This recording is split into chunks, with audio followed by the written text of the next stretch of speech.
Hay un artículo que nos ha resultado interesante, pero que también ha tenido una repercusión mediática, social y a nivel de medios de comunicación muy, muy curiosa, muy extraña, porque en principio no tiene nada que ver lo que se dice en los medios de comunicación con lo que dice el paper, el artículo científico.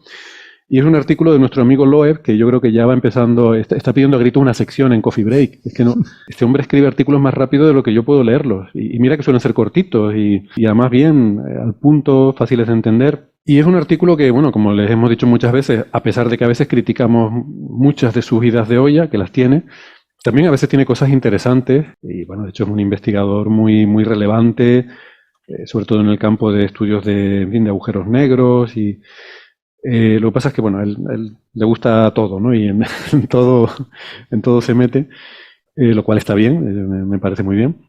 Y en este caso nos viene con un artículo en Astrophysical Journal Letters que escribe siguiendo su modus operandi habitual de estos últimos tiempos con un investigador joven que es el primer autor y él es el segundo autor, ¿no? Yo imagino que debe ser puesto que da las ideas y el investigador joven es el que, pues a lo mejor las desarrolla, hace el trabajo más árido bueno, y escribe el artículo y estas cosas, ¿no? Y bueno, supongo que así se puede permitir el escribir tantos artículos porque realmente es una ametralladora de artículos, ¿no?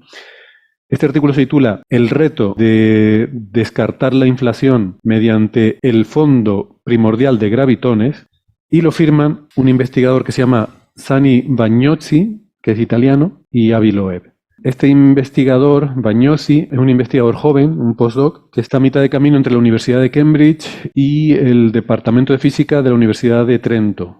Además hay una cosa curiosa, ¿no? Estuve un poco mirando su currículum y demás. Es violinista en sus ratos libres y toca también el piano, aunque dice que ya no practica tanto y que eso se nota. Y me llama la atención porque me recordó al otro, bueno, estudiante, de hecho, con el que ya ha publicado varios de sus últimos artículos más controvertidos, que es Amir Siraj, que además es pianista, pero pianista, o sea, con la carrera hecha. O sea, que no sé, son 4 o 5 años de estudios, ¿no? Que tiene de piano. Entonces, bueno, no sé de dónde lo saca, pero me parece que en la entrevista que les hace seguramente les pone un piano delante y dice, a ver, tócame para Elisa y ya, vamos a ver si trabajamos juntos o no. La cuestión es que este artículo ha tenido mucha repercusión mediática. Aquí en España ha sido resaltado en el diario El Confidencial, en una sección que tiene que se llama Novaceno, sobre futurismo, robótica e inteligencia artificial. La noticia la firma un articulista que se llama Jesús Díaz. Pues es muy sorprendente porque yo creo que no tiene nada que ver lo que dice esta noticia del Confidencial con lo que dice el paper de Loeb, que ahora lo discutiremos, ¿no? Pero la noticia del Confidencial se titula... Ojo, es que realmente pone los pelos de punta. Dice, una nueva teoría invalida el Big Bang y explica de dónde viene el universo. Esto, pero nada que ver. O sea, el artículo de Loeb no dice nada de eso. Bueno, ahora lo comentaremos, pero... Entonces, no sé, hay una cosa un poco, bueno, curiosa, a lo mejor más de faranduleo que otra cosa, que es que, bueno, por cierto, este autor, Jesús Díaz, no creo que sea especialista en temas científicos. De hecho, cuando mira sus artículos en el periódico, escribe sobre todo pues, sobre la guerra en Ucrania, sobre, no sé, armas robóticas de la OTAN, bueno, no sé, en fin, sobre Elon Musk, o sea, temas en general, pues esto que se llama futurismo, que es una cosa así un poco ambigua, que abarca muchos temas diferentes, ¿no? Pues, no sé, inteligencia artificial, pero en plan casi más del punto de vista de ciencia ficción que de lo que son los trabajos científicos. Bueno, ellos dicen que tiene una columna en El Confidencial, que es columnista del Confidencial. No sé muy bien qué significa esto, yo intuyo, pero igual estoy equivocado, que debe ser pues que cogen alguna columna, lo es publica en algunos medios de comunicación, ¿no? Habitualmente como en Scientific American o algunos otros, incluso periódicos, creo, en Estados Unidos, y pues a lo mejor el Confidencial tiene algún acuerdo que coge algunas de estas columnas y las traduce. O sea, no creo que sean artículos que haya escrito específicamente, quizás sí, no lo sé, la verdad es que no tengo ni idea, pero bueno. La cuestión es que tienen esa relación con Loeb y es posible que les haya hecho declaraciones y que esto refleje más esas declaraciones de Loeb o que de alguna forma ellos tengan algún contacto más directo y reflejen más lo que Loeb piensa que lo que realmente pone el artículo científico, ¿no? Es lo único que se me ocurre. Porque si miramos un poco a la historia del asunto, recordemos que ya Loeb tiene una historia con esto de refutar el Big Bang y con universos que rebotan, que viene de aquella polémica que hubo Recuerdo que la comentamos en Coffee Break cuando no llevábamos mucho tiempo de hacer el podcast. Esto viene de 2016, 2017, que salió un artículo en Scientific American, que es la revista que siempre me lío con esto y Francis siempre me lo recuerda. Ciencia es una traducción de una gran parte de Scientific American. Lo que pasa es que ahora mismo ya no se edita en papel, solo es online. Pues ahí salió un artículo que se titulaba Pop Goes the Universe, algo así como el universo hace pop, y que lo firmaban en aquella época una investigadora joven, una postdoc joven que se llama Anna Illas, junto con Paul Steinhardt, que es uno de los cosmólogos más relevantes, que ha trabajado mucho en temas del origen del universo y demás. Y uno de los padres de inflación. Y uno de los padres de la inflación, efectivamente. Luego reconvertido a muy anti-inflación, y el propio Avi Loeb. Y en este artículo pues defendían que esto de la inflación es un disparate, que prácticamente se ha convertido en una especie de paradigma religioso, que hay una especie de, no sé, de dogma científico con la inflación y el Big Bang, y que eso ya hay que olvidarlo y dar paso a otro tipo de modelos, como pues, un universo eterno que está en un continuo rebote. O sea, que el Big Bang realmente es el rebote de un universo anterior que ha colapsado. De hecho, Steinhardt tiene, hemos comentado su modelo equipirótico en alguna ocasión, ¿no? Entonces, claro, se ve que Loeb tiene historia pasada con esto, seguramente es una idea que él baraja desde hace tiempo, seguramente en su mente este modelo de rebote del universo es el correcto, por la razón que sea, le parecerá que lo es. Y es posible que a la hora de hablar con medios de comunicación les haya transmitido esa idea y que haya dejado una impresión en el periodista que no tiene nada que ver con lo que dice el paper científico, ¿no? Esa es mi hipótesis. No sé si a ustedes les parece que tiene sentido esto o no.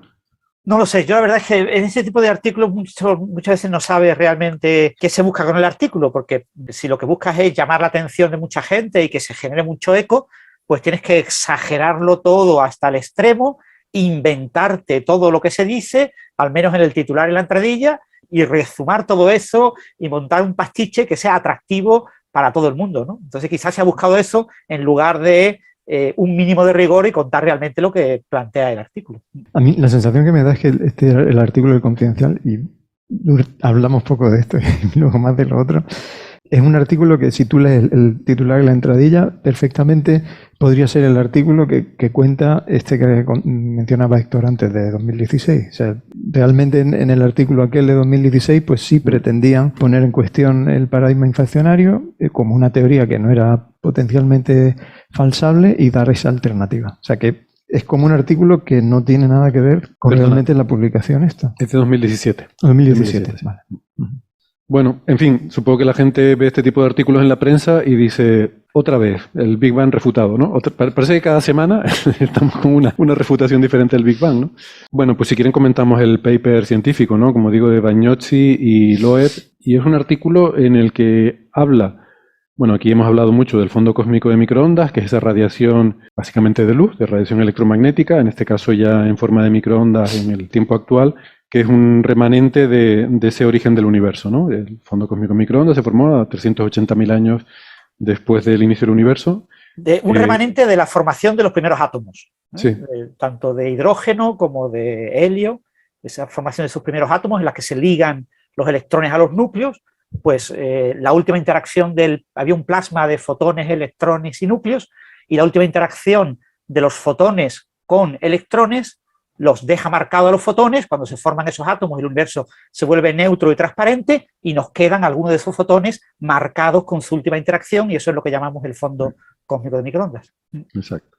Esa luz efectivamente se libera en esa época, pero sus propiedades esenciales, su espectro, por ejemplo, se establece muchísimo antes. O sea, el hecho de que el fondo de microondas tiene un espectro de cuerpo negro viene prácticamente de 2 meses después del Big Bang. En esa época ya es cuando se establece la forma de cuerpo negro. O sea que, aunque esa luz está liberada 380.000 años después del Big Bang, te da información de cómo era el universo muy al principio. Muy anterior, ¿no?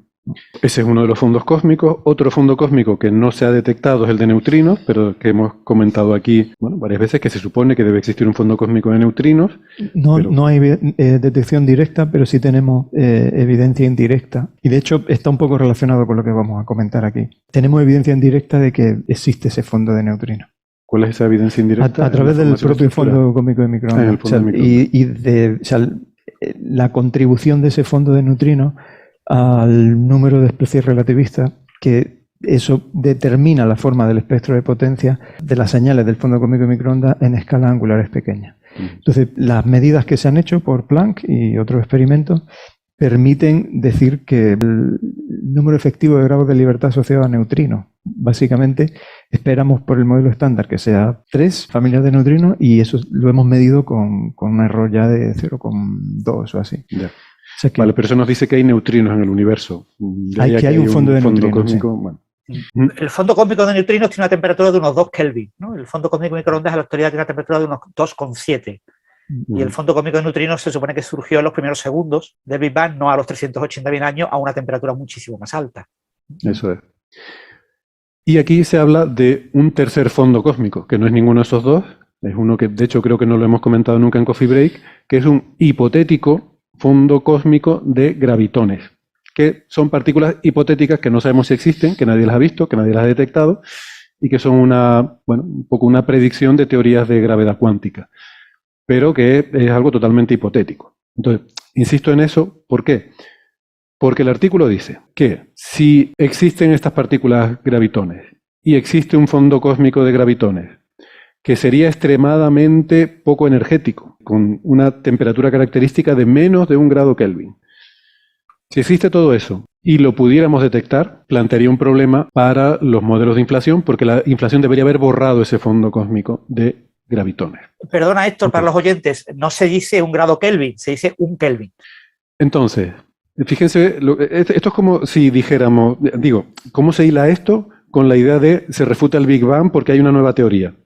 O sea, esto es como decir, si mi abuela tuviera ruedas sería una bicicleta, y alguien dijera, la abuela de Héctor es una bicicleta. Vamos a ver.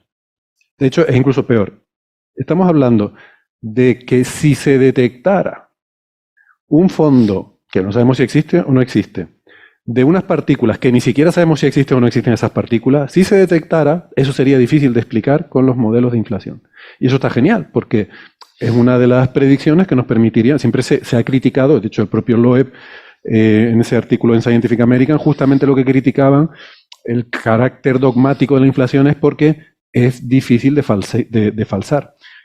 Pero eso tiene que ver con que inflación no es un modelo, no es una teoría de por sí, sino es un paradigma. Entonces, claro, hay una familia tan grande de posibles modelos de inflación que no te los puedes cargar todos, ¿no? Entonces, tú puedes encontrar a lo mejor, ¿no?, pruebas que te digan, bueno, este modelo no funciona o aquel otro no funciona, pero siempre habrá alguno que sí pueda seguir funcionando, ¿no? Entonces, bueno, esta idea de Loeb dice, oye, si detectamos esto, ya me parece estupendo, si detectamos esto, pues sería un golpe a los modelos de inflación. Sí, pero hay un punto importante que quizás hay que recordar. Lo que Loeb dice es, imaginemos que no hay inflación. ¿Cuál es la temperatura del hipotético fondo cósmico de gravitones? La temperatura es del orden de 1 Kelvin. Si no hay inflación. Pero esa no es la estimación que viene en todos los libros de cosmología. En todos los libros de cosmología que mencionan el fondo cósmico de gravitones o de ondas gravitacionales, a veces se le llama, ese fondo cósmico tiene una temperatura del orden de micro Kelvin. Porque la inflación baja a esa temperatura. Y la inflación se considera un hecho en cosmología. Entonces lo que nos dice Loeb es, imaginemos que no hay inflación y yo cojo el cálculo que han publicado unos señores de la temperatura cuando no hay inflación. Si se detecta eso es una temperatura muy alta, porque es del orden de 1 Kelvin, daría una marca en el número de neutrinos que ha comentado Alberto, y que ahora comentará en más detalle Alberto. Esa marca nos mostraría que no hay inflación. Es decir, esto es un círculo vicioso. Parto de una hipótesis, no hay inflación, obtengo una posible evidencia observacional que si se observa, confirmaría que no hay inflación. Pero esto es un círculo completamente vicioso porque estamos diciendo, pero esto es un hipotético universo que no es nuestro universo. Nuestro universo tiene inflación porque hay pruebas de la inflación en el fondo cósmico de microondas. ¿Vale? ¿Qué pasa? Es que queda la última prueba para que le den el premio Nobel. ¿Pero y eso qué tiene que ver con que la inflación sea un hecho o no? ¿Vale? O sea, hay que diferenciar entre... Todavía no tenemos la observación FETEN final que le dé el premio Nobel a la inflación. Pero, ¿y eso qué tiene que ver con que no haya muchas predicciones de la inflación observadas en el fondo cósmico de microondas. Entonces, este artículo en ese sentido es una especie de círculo vicioso extraño, que es una de las cosas que está publicando este cosmólogo joven, Bagnosi, con Loeb, que ha publicado 3 o 4 artículos con Loeb, y todos son artículos así en ese sentido muy radical, ¿no? Yo en mis artículos de cosmología con mis amigos cosmólogos publico otras cosas, pero con Loeb publico estas cositas súper exóticas que me dan mucho eco y que quedan muy guay. Perdona, José, solo para los menos habituales, que no hemos dicho lo que es inflación, pero los más cafeteros ya saben que es ese estado de expansión tremendamente rápida y acelerada que tuvo lugar en las primeras fracciones de segundo del universo, 10 a la menos 32 o algo así, segundos del universo, en los que aumentó la escala de tamaño del universo muchos órdenes de magnitud, que es algo que parece dado por las condiciones iniciales del universo, que eso tuvo que haber ocurrido, pero no entendemos por qué. Y tiene que ver probablemente con física que va más allá de la física conocida actualmente a energías tan altas, ¿no? Estamos en unos regímenes muy lejanos a los que podemos probar en nuestros laboratorios y nuestros aceleradores de partículas, por tanto, es física totalmente desconocida, ¿no? Pero sí parece, por todas las condiciones iniciales con las que comienza el universo, que eso tuvo que haber ocurrido. Eso es lo que se llama la inflación. Por eso digo que es un paradigma, ¿no? Es casi más algo observacional, que no entendemos bien teóricamente cómo ocurrió y por qué, pero que vemos los rastros que ha dejado y las huellas que ha dejado en esas condiciones iniciales del universo. No tenemos una teoría, porque haría falta una teoría de gravedad cuántica que nos permita, no sé, algo como teoría de cuerdas, a lo mejor nos podría llegar a llevar a entender por qué pudo haber ocurrido una inflación, pero a día de hoy no lo sabemos seguro, ¿no? Sí, no, yo leí el artículo no quizás con la suficiente atención, pero hay algo que no entiendo. O sea, creo entender que si no hubo inflación, entonces los grados estos gravitones iniciales contribuyen, igual que los neutrinos, a lo que se llaman los grados de libertad relativistas en la etapa de expansión del universo, y eso daría una contribución de, no sé, del 4% o 0,04%, no estoy seguro. En esta parte del fondo cósmico de microondas de ángulos pequeños, imagino. A ver, evidentemente si se detectara algo como lo que ellos predicen aquí, sí sería muy sorprendente. Todo lo que la inflación ya ha explicado, no sé, se vendría abajo. Tendrías que con esto explicar todo lo que explica inflación, ¿no? Claro, es como si yo hiciera una predicción que está al alcance de las mediciones futuras y cercanas, por lo tanto, eso siempre es interesante, más interesante que si haga una predicción que no se va a poder medir nunca, pero que me están pidiendo que crean que hay alguna posibilidad de que se mida algo, que si se midiera, se desmorona todo lo que ya se midió. O sea, a menos que el Loeb tenga trabajos que yo desconozco en los cuales puede aparecer esta contribución al fondo cósmico de microondas, preservando todas las virtudes de inflación. Esto, siguiendo el tema saganiano, ¿no? Sería como que alguien predijera que en cierto garaje, cuando tú te metes en ese garaje, como la temperatura de los dragones rosas que viven en ese garaje que nadie ha podido ver, es una temperatura tan pequeña que no ha sido detectada, pero alguien predice la temperatura de los dragones rosas en este garaje, si fuera de 1 grado, alguien con un termómetro podría medir esa temperatura, y si midiera esa temperatura, automáticamente toda la teoría de la evolución y todo lo que sabemos sobre los seres vivos sería falso.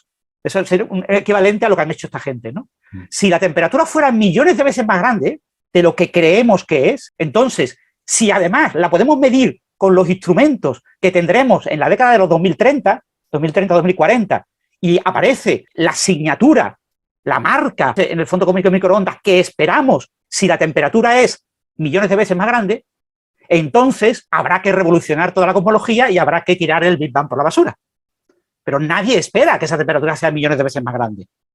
A ver, tengo ciertas dudas también sobre que esta tecnología en la década de los 30 o de los 40 sea accesible. El nivel de sensibilidad que requerirían las medidas para poder detectar este fondo de gravitones, no sé, a mí me parece totalmente ciencia ficción a día de hoy. No es imposible, es algo, digamos, que es plausible, pero bueno. No, aquí se plantea lo que ha comentado Alberto, se plantea una medida indirecta. Ahora mismo los errores en el número de especies ultrarrelativistas en el fondo cósmico microondas, ¿no? Lo que llamamos el número de neutrinos, pues el error es del orden de 0,2, 0,17. Lo que plantea Loeb es que si el fondo cósmico de gravitones tiene una temperatura 1 millón de veces más grande de la que debe tener, entonces esa temperatura es tan grande que afectará al número de especies relativistas y lo cambiará en aproximadamente 0,05. Es decir, un factor que está entre 4 y 3 veces por debajo del error de la incertidumbre experimental actual. con Planck, con el telescopio espacial Planck, pero en la década de 2030 habrá nuevos telescopios espaciales que van a medir el fondo cósmico de microondas con muchísima mayor exactitud y con mucha menor incertidumbre.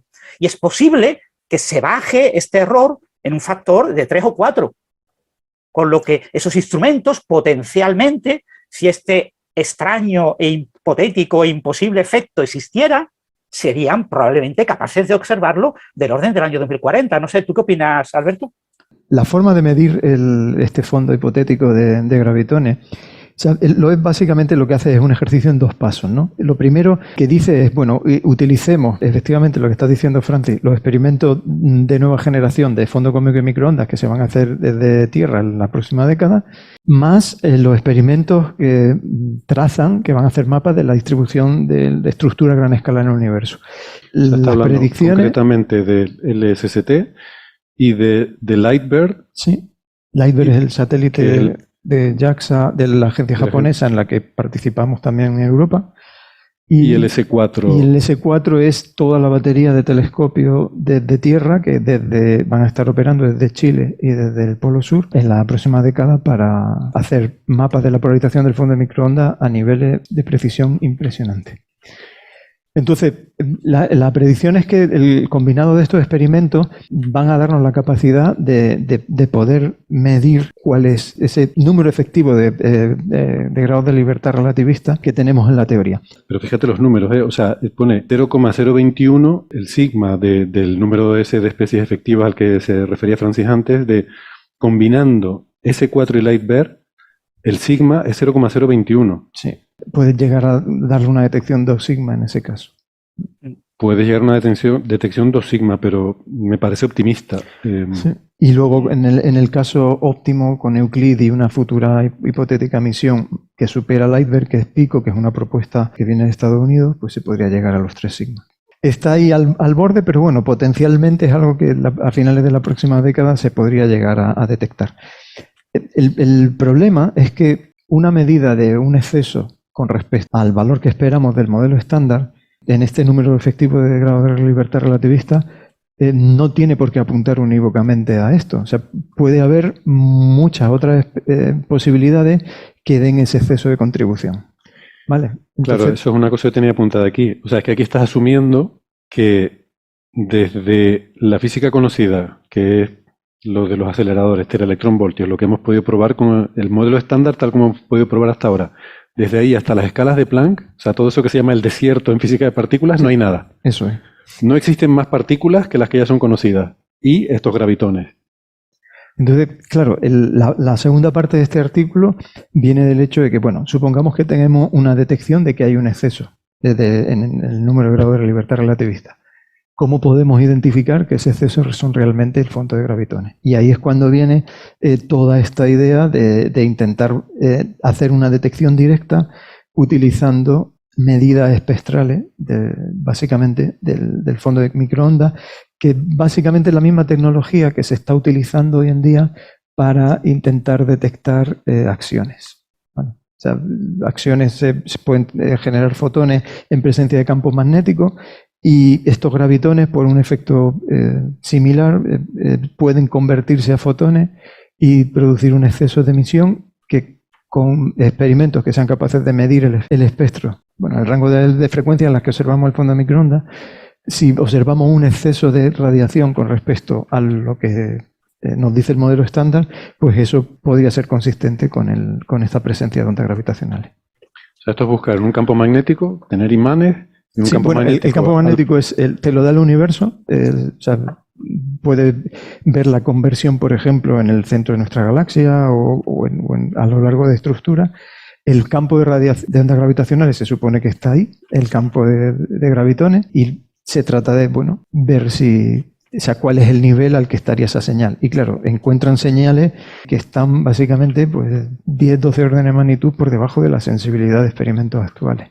O sea que es todavía más futurista la posibilidad de detección. Pero bueno, interesante. Va a haber experimentos que independientemente de esto... Quiero resaltar esto, 10-12 órdenes de magnitud de diferencia con lo que es medible. Entonces, con lo que es medible hoy día.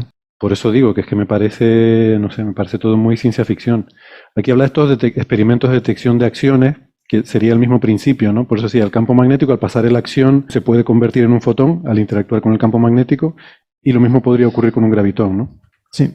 Bueno, el efecto es distinto. En el caso de los gravitones se llama Gresenstein. El efecto Gresenstein es la conversión en presencia de campo electromagnético de gravitones a fotones. Eso te da un exceso de fotones con respecto al fondo de microondas. Al final solo sabemos detectar fotones. Es súper frustrante esto.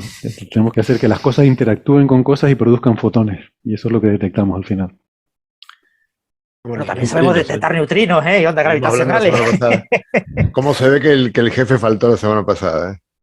No, pero es verdad, o sea, neutrinos, los neutrinos, ¿cómo los detectamos? Pues esperamos que interactúe con un núcleo, que lo haga oscilar con un átomo, que choque con un electrón y que produzca un fotón. O sea, al final un detector de neutrinos es un tanque de agua muy grande rodeado de cámaras, ¿no? ¿Qué otro ejemplo pusiste? Ondas gravitacionales. Es un láser. O sea, eso me lo pones más fácil todavía. Es un láser, detectamos fotones. Al final solo detectamos fotones. Convertimos cosas en fotones. De hecho, lo llevaría más allá. Al final, los fotones también los convertimos en potencial eléctrico, porque lo único que sabemos detectar es potencial eléctrico. Lo único que sabemos es ver con nuestros ojos. Al final, todo acaban siendo fotones, sean fotones salidos de una pantalla o de una hoja de papel con una marca o de cualquier cosa, ¿no? O menos con nuestros ojos, no. Tenemos otros sentidos y no hace falta verlo con nuestros ojos. Un ordenador puede detectar que hay algo. Héctor, muy pocas veces tú has podido tocar con las manos, oler con la nariz, saborear con el gusto, oír con los oídos un paper científico. Lo único que has podido hacer es mirarlo y ver y leer lo que pone. O sea, en última instancia todos son fotones. Pero tenemos oyentes invidentes que escuchan Coffee Break y se enteran de muchas cosas. Eso sí es verdad. Y no hace falta que tengan... No, pero quiero decir que puedes tener una detección. Tú puedes tener un ordenador que cuando se detecte algo emite un sonido. Y tú dices, he detectado una partícula. Pero al final es un potencial eléctrico. O sea, la detección última yo creo que es un potencial eléctrico. Un campo electromagnético. Sí, algo así. Bueno, no sé, cosas, esta hipótesis de la temperatura, esta estimación de la temperatura del fondo cósmico de gravitones, de cerca de 1 Kelvin, parece un poco cálculo de servilleta, ¿no? Antes lo comentaba Francis, que está un poco basada en otras estimaciones previas y parece que es algo que es muy incierto también. Y esto podría cambiar mucho todo el panorama, ¿no? Si estamos hablando de una detección de 2 sigma y resulta que al final la temperatura fuera bastante menor que esa, sería más difícil todavía. Creo que el orden de magnitud creo que está bien. Realmente, incluso, por ejemplo, estas mismas cuentas son las que se utilizan pues, para estimar, antes Francis mencionaba la temperatura del fondo de neutrino. Es exactamente el mismo tipo de cuenta que se hace. O sea, es una estimación de orden de magnitud. A partir de ahí se saca que el fondo de neutrinos tiene esos 2 Kelvin y que el fondo de neutrinos se desacopla pues 1 segundo, básicamente, después del Big Bang. Pues la cuenta es esencialmente igual. Lo único que eliminas del modelo el hecho de que has tenido una expansión exponencial, que es la que te da inflación, y que te ha diluido. Entonces, básicamente haces la misma cuenta que haces para los neutrinos y sacas el orden de magnitud de la temperatura. Entonces, yo creo que el orden de magnitud está bien, o sea, debe estar ahí alrededor del Kelvin. Sí.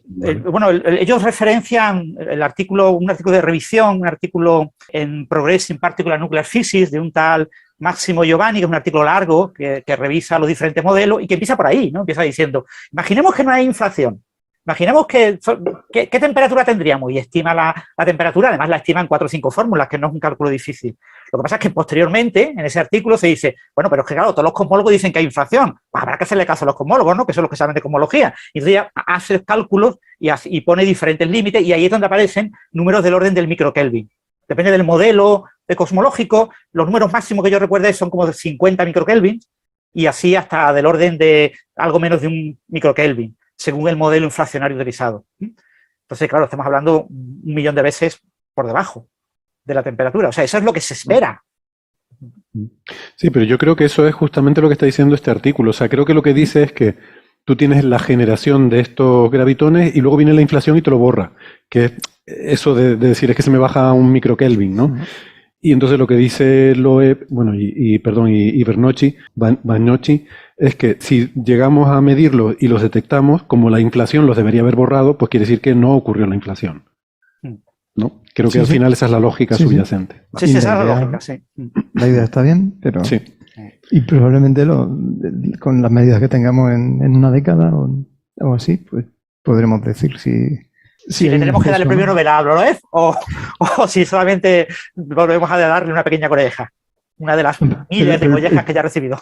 El problema es ese, que si encontramos una desviación, puede ser esto o puede ser otra cosa. Claro, Puede ser otra Entonces, cosa, claro. es donde viene el segundo paso, la segunda mitad del artículo, que es cómo verificar que efectivamente son gravitones. Sí, por eso digo yo que me suena mucho a ciencia ficción, porque esa segunda parte sí que estamos a muchos órdenes de magnitud de la tecnología actual, muchos órdenes de magnitud.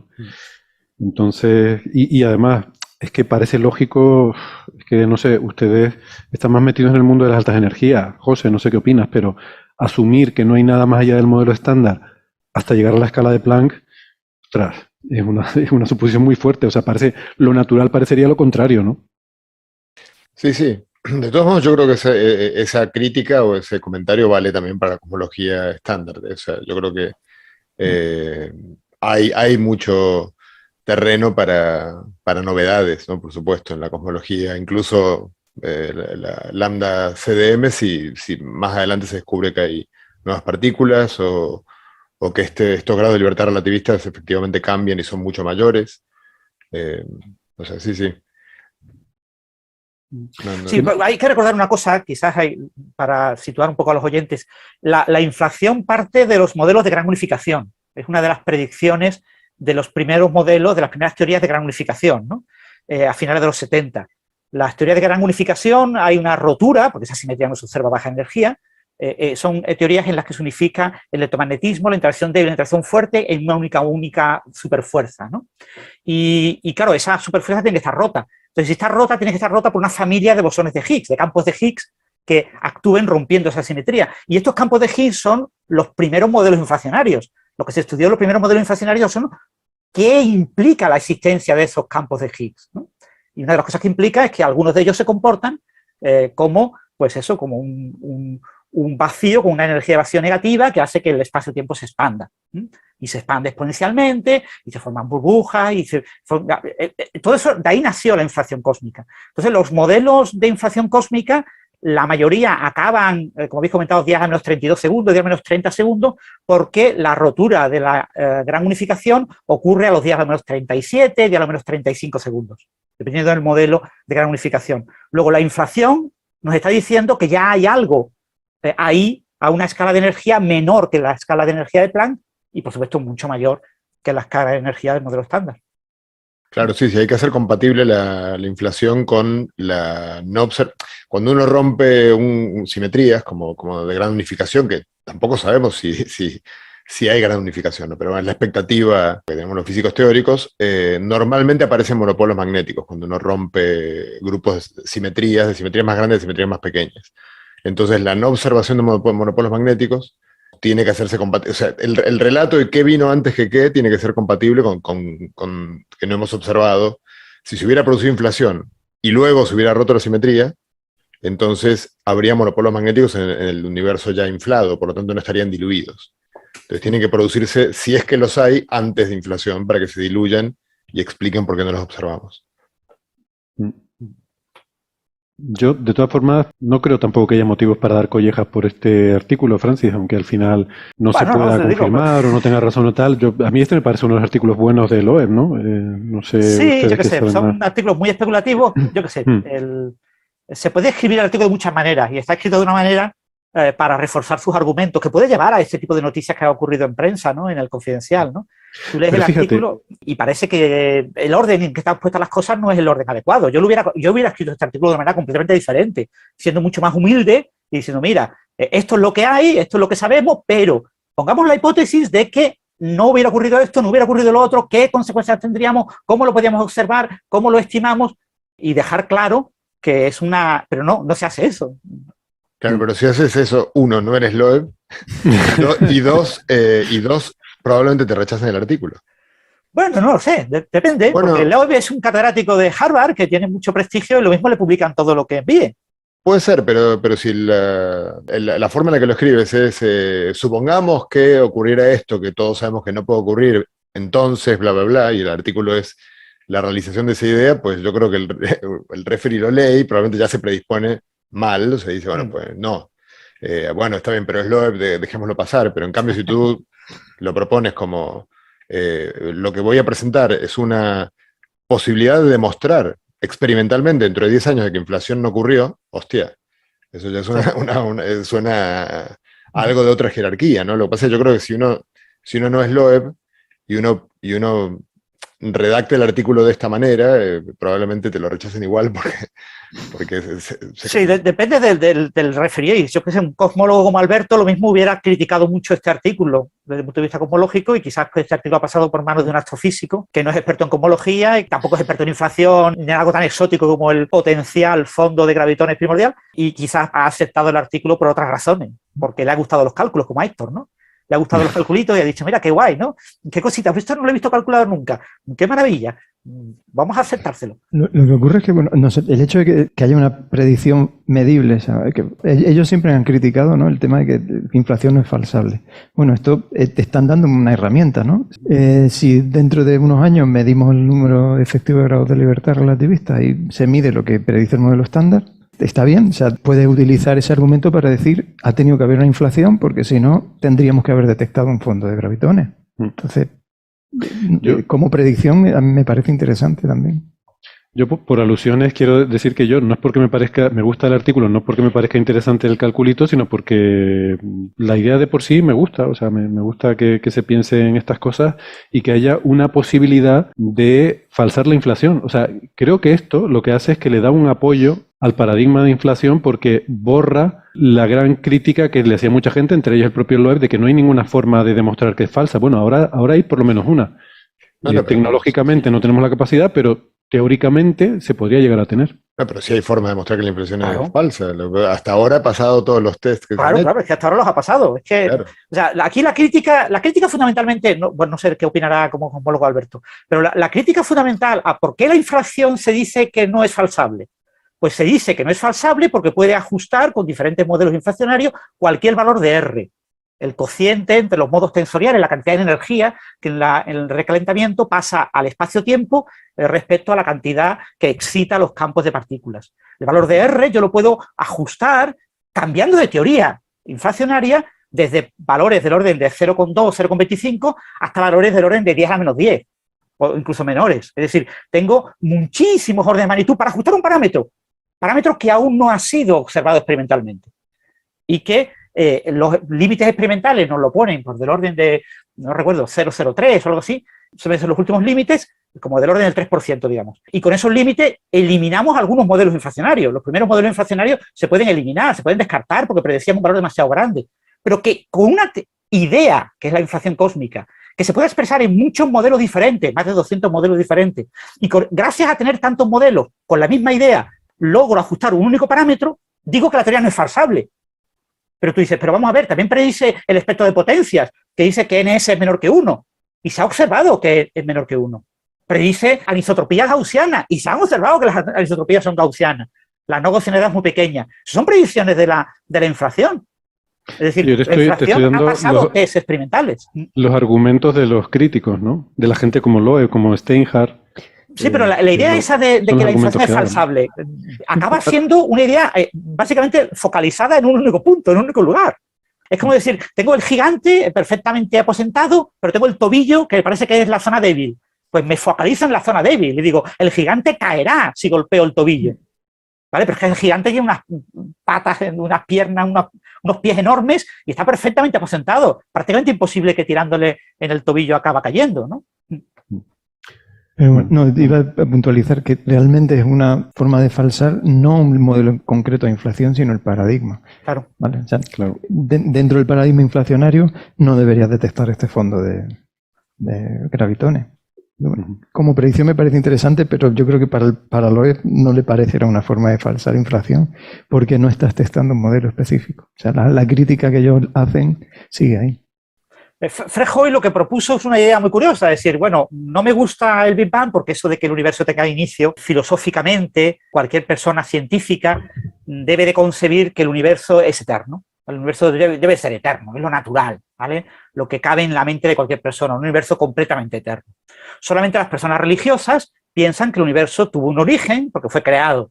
Entonces Fred Hoyle dice, como científico debo de asumir que el universo es eterno.